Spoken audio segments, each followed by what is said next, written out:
ಸರ್ಕಾರ ಜಾರಿ ಮಾಡಿರುವಂಥ 5 ಯೋಜನೆಯಲ್ಲಿ 5 ಯೋಜನೆಯ ಉಪಯೋಗನ ನನ್ನ ಕುಟುಂಬ ಪಡ್ಕೊಂಡಿದೆ. ಅಂದರೆ ಮೊದಲನೇದಾಗಿ ನನಗೆ ಗೃಹಜ್ಯೋತಿ ಯೋಜನೆ.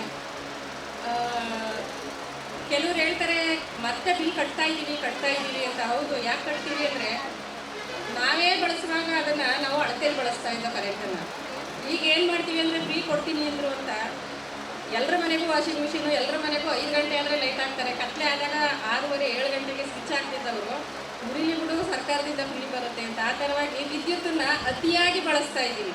ಟಿ ವಿ ಮನೆ ಒಳಗೆ ಹಾಕ್ಬಿಟ್ಟು ಹೊರಗಡೆ ಬಂದು ಕೂತ್ಬಿಟ್ರು ಅದ್ರ ಪಾಡ್ಗೆ ಅದು ಆಡ್ತಾ ಇರುತ್ತೆ. ಈ ಥರ ಎಲ್ಲ ಮಾಡಿ ವಿದ್ಯುತ್ತನ್ನು ಹೆಚ್ಚು ಬಳಸಿದಷ್ಟು ಹೆಚ್ಚು ಬಿಲ್ ಬರ್ತಿದೆ. ಹಾಗಾಗಿ ನಾವು ಅವರು ನಿಗದಿ ಮಾಡಿರೋ ಯೂನಿಟ್ಗಿಂತ ಹೆಚ್ಚಿಗೆ ಬಳಸಿ ಹೆಚ್ಚಿಗೆ ದುಡ್ಡು ಕಟ್ತಾ ಇದ್ದೀವಿ. ಬಿಟ್ಟರೆ ಅವರು ಹೇಳಿರೋಷ್ಟು ಹಣನ ನನ್ನ ಕುಟುಂಬ ಉಪಯೋಗನ ಖಂಡಿತ ಪಡ್ಕೊಂಡಿದೆ ಗೃಹಜ್ಯೋತಿ ಯೋಜನೆ ಕಡೆಯಿಂದ. ಅದೇ ರೀತಿ ಎರಡನೇದು ಗೃಹಲಕ್ಷ್ಮಿದು. ಗೃಹಲಕ್ಷ್ಮಿ ಯೋಜನೆ ಕಡೆಯಿಂದ ನನ್ನ ಕುಟುಂಬಕ್ಕೆ ನನಗೆ 22 ಕಂತು ಹಣ ಬಂದಿದೆ. 44,000 ದುಡ್ಡು ಬಂದಿದೆ ನನಗೆ. ಈ ಹಣನ ನನ್ನ ಮಗಳು ಕಾಲೇಜ್ಗೆ ಹೋಗ್ತಿದ್ದಾಳೆ, ಅವಳಿಗೆ ಫೀಸ್ ಕಟ್ಟಬೇಕು. ನಾನು ಏಕಪೋಷಕಿ, ಹಾಗಾಗಿ ಕಷ್ಟ ಇದೆ ದುಡಿಯೋಕ್ಕೆ. 2 ತಿಂಗಳು 3 ತಿಂಗಳು 4 ತಿಂಗಳು ಈ ರೀತಿ ಕಾಲೇಜಲ್ಲೂ ಒಂದೇ ಸಲ ಕಟ್ಟಿ ಅಂತ ಕೇಳಲ್ಲ. ಯಾವಾಗ ಹಣ ಬರುತ್ತೆ ಅವುಗಳನ್ನು ಇಟ್ಕೊಂಡು ಕೂಡಿಸಿ ಆ ಹಣನ ನನ್ನ ಮಗಳು ಫೀಸ್ ಕಟ್ಟಿ ಅವಳನ್ನು ಓದಿಸೋದಕ್ಕೆ ನನಗೆ ತುಂಬಾ ಸಹಾಯ ಆಗ್ತಿದೆ. ಹಾಗೆ ಯುವ ನಿಧಿ, ನನ್ನ ಮಗ BA ಮುಗಿಸಿ MA ಅಡ್ಮಿಷನ್ ಆಗೋಕ್ಕೆ ಮುಂಚೆ 9 ತಿಂಗಳು ಯುವ ನಿಧಿದು ಹಣ ಬಂತವನಿಗೆ. ಈ 3,000 9 ತಿಂಗಳು 27,000 ಹಣನ ಇಟ್ಕೊಂಡು ಅವನ MA ಎಜುಕೇಷನ್ಗೆ, ಅವನ ಕಾಲೇಜ್ ಫೀಸ್ಗೆ, ಬಳಕೆಗೆ, ಬುಕ್ ತಗೊಳ್ಳೋಕ್ಕೆ ಇಂಥದ್ದಕ್ಕೆ ಅವನು ಉಪಯೋಗಿಸ್ಕೊತಾ ಇದ್ದಾನೆ. ಹಾಗೆ ಅನ್ನಭಾಗ್ಯ ಯೋಜನೆ ಎಲ್ರಿಗೂ ಗೊತ್ತು. ನಾವೆಲ್ಲ ಚಿಕ್ಕವರಿರುವಾಗ ಯಾವುದೇ ಯೋಜನೆಗಳು ಇರಲಿಲ್ಲ, ಅನ್ನಭಾಗ್ಯದೆಲ್ಲ ಇರಲಿಲ್ಲ. ನಾವು ಅಂಗಡಿಲೇ ದುಡ್ಡು ಕೊಟ್ಟು ಅಕ್ಕಿ ತಗೋಬೇಕಿತ್ತು, ಇಲ್ಲ ಯಾವುದಾದ್ರೂ ಜಮೀನಲ್ಲಿ ಬೆಳೆಯೋರ ಹತ್ರ ಕೊಂಡ್ಕೋಬೇಕಿತ್ತು. ಬೆಳೆಯೋ ರೈತರಿದ್ರೆ ಬೆಳೀತಾ ಇದ್ವಿ ಆ ರೀತಿ. ಆದರೆ ಈಗ ಹಂಗಲ್ಲ. ಅನ್ನಭಾಗ್ಯ ಯೋಜನೆ ಜಾರಿಗೆ ಬಂದಿರೋದ್ರಿಂದ ಎಷ್ಟಾದರೂ ಆಗಲಿ ಕುಟುಂಬಕ್ಕೆ ಬೇಕಾದಂಥ ಅಕ್ಕಿ ಮನೆಗೆ ನಮಗೆ ದವಸ ಧಾನ್ಯ ಸಿಗ್ತಾ ಇದೆ. ಅದರಿಂದ ನನ್ನ ಕುಟುಂಬಕ್ಕೆ ಆ ಯೋಜನೆಗೂ ಬಂದಿವೆ. 5ನೇ ಯೋಜನೆ ನಾನು ಹೇಳಂಗೆ ಇಲ್ಲ, ಎಲ್ಲರೂ ಅದ್ರ ಬಗ್ಗೆನೇ ಹೆಚ್ಚಿಗೆ ಮಾತಾಡ್ತಾರೆ, ಶಕ್ತಿ ಯೋಜನೆ. ಯಾಕಂದರೆ ನಾವು ಎಲ್ಲೇ ಹೋಗಬೇಕು ಅಂದರೂ ಯೋಚನೆ ಮಾಡಬೇಕಿತ್ತು. ಇವಾಗ ಈ ದಿನ ಬೆಂಗಳೂರಿಗೆ ಬರಬೇಕು, ಕಾರ್ಯಕ್ರಮ ಇದೆ, ಬನ್ನಿ, ಆಯಿತು ಮೇಡಮ್ ನಡೀಲಿ ಬರ್ತೀವಿ. ಯಾಕೆಂದರೆ ನಾವು ದುಡ್ಡಿನ ಬಗ್ಗೆ ಈಗ ಬಸ್ ಚಾರ್ಜ್ ಕೊಡೋ ದುಡ್ಡಿನ ಬಗ್ಗೆ ಯೋಚನೆ ಮಾಡೋಂಗಿಲ್ಲ. ಇಡೀ ಕರ್ನಾಟಕದಲ್ಲಿ ಎಲ್ಲಿ ಹೋದ್ರೂ ನನ್ನ ಮಗಳ ಕಾಲೇಜಿಗೆ ಬರೋದಕ್ಕೂ, ಹಾಗೆ ನಾನು ಕೂಡ ಎಲ್ಲೇ ತಿರುಗಾಡೋದಕ್ಕೂ ಓಡಾಡಬೇಕು ಅಂದರೆ ವ್ಯವಸ್ಥೆ ಆಗೋ ರೀತಿ ಶಕ್ತಿ ಯೋಜನೆ ಉಪಯೋಗ ಇದೆ. ಹೀಗಾಗಿ ನನ್ನ ಕುಟುಂಬ ಈ 5 ಯೋಜನೆಗಳ ಉಪಯೋಗನ ಪಡ್ಕೊಂಡಿದೆ.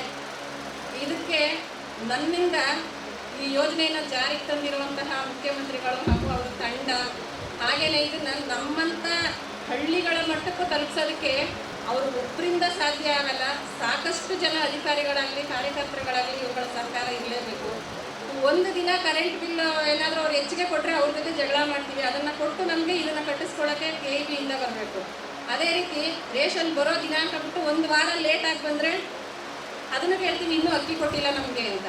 ಗೃಹಲಕ್ಷ್ಮಿ ಯೋಜನೆ ಹಣ 1 ತಿಂಗಳು ಬರೋದು ಲೇಟ್ ಆದರೆ ಆಧಾರ್ ಕಾರ್ಡ್ ರೇಷನ್ ಕಾರ್ಡ್ ತಗೊಂಡು CDPO ಆಫೀಸ್ ಕೊಟ್ಟೋಯ್ತೀವಿ, ಯಾಕೆ ನನ್ನ ದುಡ್ಡು ಈ ತಿಂಗಳಿಗೂ ಬಂದಿಲ್ಲ ಅಂತ. ಟಿಕೆಟ್ ಕೊಡೋ ವಿಚಾರದಲ್ಲಿ ಕಂಡಕ್ಟರ್ ಏನಾದರೂ ಸ್ವಲ್ಪ ಮಾತಾಡಿದ್ರೆ ನಮಗೆ ಈ ಥರ ಕೊಡ್ತಿದ್ದಾರೆ ಅಂತಲೇ ನೀವು ಹಿಂಗೆ ಮಾಡ್ತೀರಾ ಅಂತ ಅವ್ರ ಜೊತೆನೂ ಜಗಳ ಮಾಡಬೇಕಾಗ್ತೀವಿ. ಯಾವುದೇ ಯೋಜನೆ ನಮಗೆ ಸಿಗಲಿಲ್ಲ ಅಂತಂದರೆ ಅದನ್ನು ಪ್ರಶ್ನೆ ಮಾಡೋ ಅಂಥದ್ದನ್ನು ನಾವು ಜಾಸ್ತಿ ಮಾಡ್ತೀವಿ, ಅದ್ರ ಬಗ್ಗೆ ಕೇಳ್ತೀವಿ. ಈ ಎಲ್ಲನೂ ನಮಗೆ ಸ್ಥಳೀಯ ಮಟ್ಟಕ್ಕೆ ಒದಗಿಸ್ತಿರುವಂಥ ಎಲ್ಲ ಸಿಬ್ಬಂದಿಗಳಿಗೂ ಹಾಗೂ ಸರ್ಕಾರಕ್ಕೂ ಈ ಸಭೆ ಪರವಾಗಿ ನನ್ನ ಕಡೆಯಿಂದ ಕೃತಜ್ಞತೆಯನ್ನು ತಿಳಿಸ್ತಾ ಇದ್ದೀನಿ. ಮೇಡಮ್ ಅವ್ರು ಮಾಡಿದ್ರಿಂದ ನಮಗೆ ತುಂಬ ಅನುಕೂಲ ಆಗಿದೆ. ಎಲ್ಲರೂ ಹೊರಗಡೆ ಹೋಗಬೇಕು ಅಂದ್ರೂ ಯಾರನ್ನಾದ್ರೂ ಕೇಳಿ ಮಾಡಿ ಹೋಗ್ತಿದ್ವಿ. ಮತ್ತೀಗ ಆಸ್ಪತ್ರೆ ಕರ್ಕೊಂಡು ಹೋಗಬೇಕು, ಮೆಡಿಷನ್ ತರಬೇಕು ಅಂದ್ರೂ ಅಕ್ಕಪಕ್ಕದವ್ರು ಕೇಳಿದ್ರು, ಫ್ರೆಂಡ್ಗಳು ಕೇಳಿದ್ರು ಬಂದು ಕೊಡ್ತೀನಿ ಹಾಗೆ ಹೀಗೆ ಅಂತ ಹೇಳೋಗ್ತಿದ್ರು. ಈಗ ನಮ್ಮ ಅಕೌಂಟ್ಗೆ ಬರುತ್ತೆ. ಈ ತಿಂಗಳೆಲ್ಲ ನೆಕ್ಸ್ಟ್ ತಿಂಗಳು ತೊಗೊಂಡು ನಮ್ಮ ಮನೆಯದು ಏನಿದೆ, ಈಗ ಹಬ್ಬ ಬರುತ್ತೆ, ಮಕ್ಕಳ ಬಟ್ಟೆ ತರಬೇಕು, ಮತ್ತು ಇನ್ನೊಂದು ತರಬೇಕು, ಮತ್ತು ಮನೆಯದು ಸಿಲಿಂಡ್ರೆಲ್ಲ ತುಂಬಿಸ್ಕೋಬೇಕು. ಯಾರನ್ನೂ ತಗೊಳ್ಳೋದು. ನಮ್ಮ ಮೇಡಮ್ ನಮಗೋಸ್ಕರ ಗೃಹಲಕ್ಷ್ಮಿ ಯೋಜನೆ ಅಂತ ಮಾಡಿದ್ದಾರೆ. ಅದರಿಂದ ನನಗೆ ತುಂಬ ಹೆಲ್ಪ್ ಆಗಿದೆ, ಉಪಯೋಗವೂ ಆಗಿದೆ. ನಮ್ಮನೆಯವ್ರಿಗೆ ಮೆಡಿಷನ್ನು, ನಮ್ಮನೆಗೆ ಏನು ಸೌಲಭ್ಯ ಬೇಕು ಎಲ್ಲ ಮಾಡ್ಕೊಂಡಿದ್ದೀವಿ. ಮತ್ತು ಈಗ ಕರೆಂಟ್ ಬಿಲ್ಲು ಏನಪ್ಪ 600-700 ಬರ್ತಾಯಿತ್ತು. ಆವಾಗ ನಾವೇನು ಮಾಡ್ತಿದ್ವಿ, ಮನೇಲಿರೋ ಗಂಡಸರನ್ನ ಕೊಡ್ರಿ ದುಡ್ಡ ಅಂತ ಕೇಳ್ತಿದ್ವಿ. ಆಯಪ್ಪ ಏನಂತಿದ್ರು, ಇಷ್ಟೊಂದು ಲೈಟ್ ಯಾಕೆ ಉಳಿಸ್ತೀಯ ನೀನು, ಎಲ್ಲಿಂದ ತಂದ್ಕೊಟ್ಟೋದು ಅಂತಿದ್ರು. ಈ ನಮ್ಮ ಸಿದ್ದರಾಮಯ್ಯ ಸರು ಅದು ಉಚಿತವಾಗಿ ಮಾಡಿಕೊಟ್ಟಿದ್ದಾರೆ. ಅವ್ರಿಗೂ ನಮ್ಮ ಪೂರ್ವ ಧನ್ಯವಾದಗಳು. ಮತ್ತು ಬಸ್ಸೊಂದು ಈಗ ಧರ್ಮಸ್ಥಳ ಹೊರನಾಡೆಲ್ಲ ಹೋಗಬೇಕು ರೀ, ಕರ್ಕೊಂಡು ಹೋಗ್ರಿ ಅಂದರೆ ನಾನು ಡ್ಯೂಟಿ ಬಿಟ್ಟು ಕರ್ಕೊಂಡು ಹೋಗೋಕ್ಕಾಗುತ್ತವ ನಿನ್ನ ಅಂತ ಅಂತಿದ್ರು. ಈಗ ನಮಗೆ ಅಕೌಂಟಿಗೆ ದುಡ್ಡು ಬರುತ್ತೆ, ಅದನ್ನೇ 2 ತಿಂಗಳು ಇಟ್ಕೊತೀವಿ. ಮಹಿಳೆಯರೆಲ್ಲ ಮಾತಾಡಿಕೊಂಡು ಹೊರಗಡೆ ಹೋಗಬೇಕು ಅಂದರೆ ಟೂರು ದೇವಸ್ಥಾನಗಳು ನೋಡಿದ್ವಿ. ನನಗಂತೂ ತುಂಬ ಅನುಕೂಲ ಆಗಿದೆ.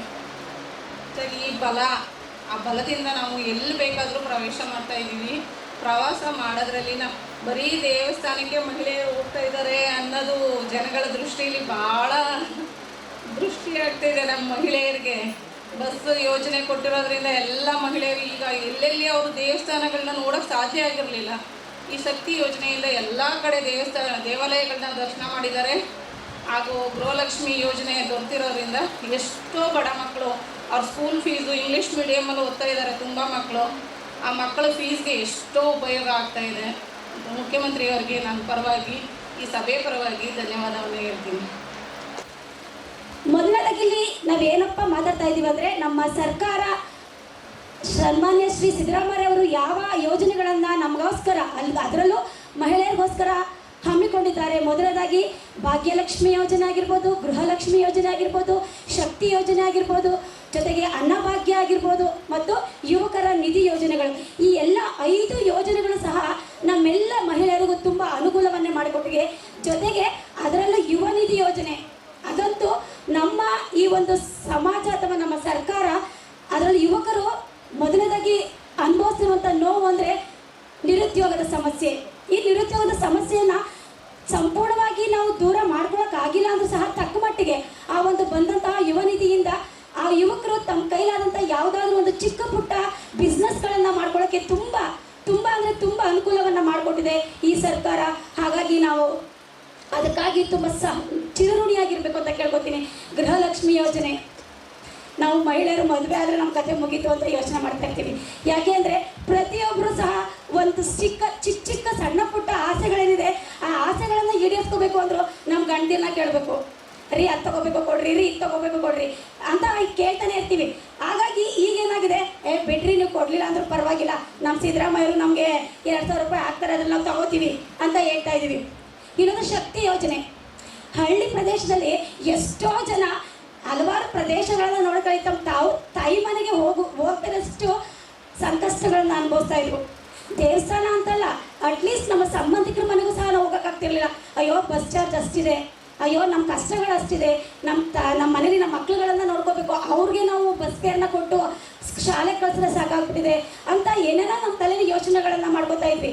ಈಗೆಲ್ಲ ಆ ಎಲ್ಲ ಯೋಚನೆಗಳನ್ನು ಬದಿಗಿಟ್ಟು ಏನು ಮಾಡ್ತಿದ್ದೀವಿ, ಸ್ವತಂತ್ರವಾಗಿ ನಮ್ಮ ಬಸ್ಗಳಲ್ಲಿ ನಾವು ಪ್ರಯಾಣವನ್ನು ನಮ್ಮ ಕರ್ನಾಟಕದಾದ್ಯಂತ ಎಲ್ಲಿ ಬೇಕಾದರೂ ನಾವು ಪ್ರಯಾಣವನ್ನು ಮಾಡ್ತಾ ಇದ್ದೀವಿ. ಇದಕ್ಕೂ ಸಹ ನಾವೊಂದು ಹ್ಯಾಟ್ಸ್ ಆಫನ್ನು ನಮ್ಮ ಸರ್ಕಾರಕ್ಕೆ ನಾವು ಹೇಳಬೇಕಾಗಿದೆ. ಇನ್ನೊಂದು ಭಾಗ್ಯಲಕ್ಷ್ಮಿ ಯೋಜನೆ, ನಿರಂತರ ಜ್ಯೋತಿ ಅಂತ ಏನು ಹೇಳ್ತೀವಿ ನಾವು.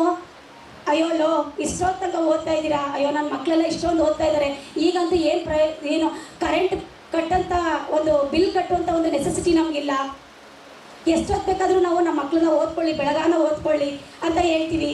ಯಾಕೆ ಬಡವರು ಅದನ್ನು ಸಹ ಲೆಕ್ಕ ಹಾಕ್ತಿರ್ತಾರೆ. ಅಯ್ಯೋ ಬೆಳಗಾನ ನನ್ನ ಮಗ ಓದ್ತಾ ಇದ್ದಾನೆ, ಇವನು ಓದ್ಸೋಕ್ಕೂ ಕೆಲವು ಸಲ ಪವರ್ ಪ್ರಾಬ್ಲಮ್ಗಳನ್ನು ಅನುಭವಿಸ್ತಾ ಇದ್ವಿ. ಈಗ ಪವರ್ ಪ್ರಾಬ್ಲಮ್ಗಳನ್ನು ಸಹ ಅನುಭವಿಸ್ತಾ ಇಲ್ಲ ನಾವು ಸಮಾಜದಲ್ಲಿ. ಈ ಎಲ್ಲ ಕಟ್ಟುಪಾಡುಗಳನ್ನು ಮೀರಿ ನಾವೀಗ ಎಷ್ಟೊಂದು ಅಭಿವೃದ್ಧಿ ಪದದತ್ತ ನಾವು ಸಾಗ್ತಾ ಇದ್ದೀವಿ. ಅದರಲ್ಲೂ ಮಹಿಳೆಯರು ನಾವು ತುಂಬ ಖುಷಿ ಪಡ್ತೀವಿ. ಈ ಒಂದು ಅಂತಾರಾಷ್ಟ್ರೀಯ ದಿನಾಚರಣೆ ಆಚರಿಸ್ತಾ ಇದ್ದವರಕ್ಕೆ ಇದೊಂದು ಅರ್ಥಗರ್ಭಿತವಾದಂಥ ದಿನ ಅಂತ ನಾವು ಹೇಳ್ತೀವಿ. ನೆಕ್ಸ್ಟು ಅನ್ನಭಾಗ್ಯ, ಹಸಿವು ಮುಕ್ತ ಸಮಾಜವನ್ನು ನಾವು ಕಾಣ್ತಾ ಇದ್ದೀವಿ. ಯಾರೂ ಸಹ ಹಸಿವಿನಿಂದ ಬಳಲ್ತಾರಂಥ ಕುಟುಂಬವನ್ನು ನಾವೀಗ ನೋಡೋಕ್ಕೆ ಸಾಧ್ಯ ಇಲ್ಲ. ಪ್ರತಿಯೊಬ್ಬರೂ ಸಹ ಹೊಟ್ಟೆ ತುಂಬ ಅನ್ನವನ್ನು ತಿಂದು ಜೀವನವನ್ನು ನಾವು ಮಾಡ್ತಾ ಇದ್ದೀವಿ. ಈ ಎಲ್ಲ 5 ಯೋಜನೆಗಳಿಂದ ನಮ್ಮ ಇಡೀ ಸಮಾಜದ ಜನರು ತುಂಬ ಸುಖವಾದಂತಹ ಜೀವನವನ್ನು ನಾವು ನಡೆಸ್ಕೊಂಡು ಹೋಗ್ತಾ ಇದ್ದೀವಿ. ಇದೇ ರೀತಿ ಮುಂದಿನ ದಿನಗಳಲ್ಲೂ ಸಹ ಈ ಒಂದು ಸರ್ಕಾರ ಇನ್ನೂ ಹಲವಾರು ಅಭಿವೃದ್ಧಿ ಪಥದಲ್ಲಿ ಸಾಗ್ತಾ ಇನ್ನೂ ಹಲವಾರು ಯೋಜನೆಗಳನ್ನು ಮಾಡಿ ಇನ್ನಷ್ಟು ನಮ್ಮ ಸಮಾಜದ ಜನರ ಅಭಿವೃದ್ಧಿಗೆ ಕಾರಣರಾಗಬೇಕು ಅಂತ ಕೇಳ್ಕೊತಾ ಇದ್ದೀನಿ. ಇಷ್ಟು ಮಾತನಾಡಲು ಅವಕಾಶ ಮಾಡಿಕೊಟ್ಟಂತಹ ನಿಮ್ಮೆಲ್ಲರಿಗೂ ನನ್ನ ಹೃದಯ. ಇಂತಹ ನೈಜ, ಇಂಟ್ರೆಸ್ಟಿಂಗ್ ಹಾಗೂ ಕ್ಯೂರಿಯಾಸಿಟಿ ಸುದ್ದಿಗಳು ನಿಮಗೆ ಸಿಗಬೇಕು ಅಂದರೆ ಇಂಡಿಯಾ ಫಸ್ಟ್ ಟಿವಿ ಸಬ್ಸ್ಕ್ರೈಬ್ ಮಾಡಿ. ಒಂದು ಲೈಕ್ ಕೊಟ್ಟು ವಿಡಿಯೋ ಶೇರ್ ಮಾಡುವ ಮೂಲಕ ನಮ್ಮನ್ನು ಮತ್ತಷ್ಟು ಪ್ರೋತ್ಸಾಹಿಸಿ. ಇಂಡಿಯಾ ಫಸ್ಟ್, ನಿರ್ಭೀತಿಯಿಂದ ನಿಮಗಾಗಿ.